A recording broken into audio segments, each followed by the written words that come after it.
মা আজকে কাজ থেকে আসলে বলেছে পুজোর জামা কিনতে নিয়ে যাবে। কি রে মা, তুই এখনো স্কুলের জামা ছাড়িসনি কেন?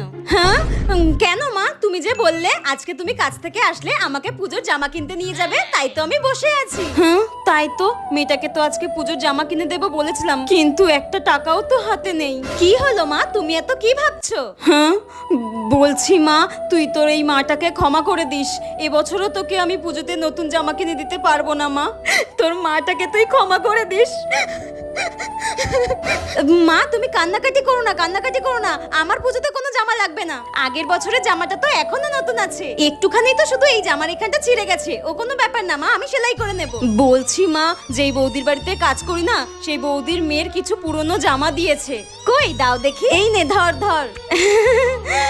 বাহ মা, জামাগুলো তো কি সুন্দর গো, একদম তো নতুন রয়েছে। আমি তাহলে এগুলো পরেই পুজো কাটাবো, ঠিক আছে মা?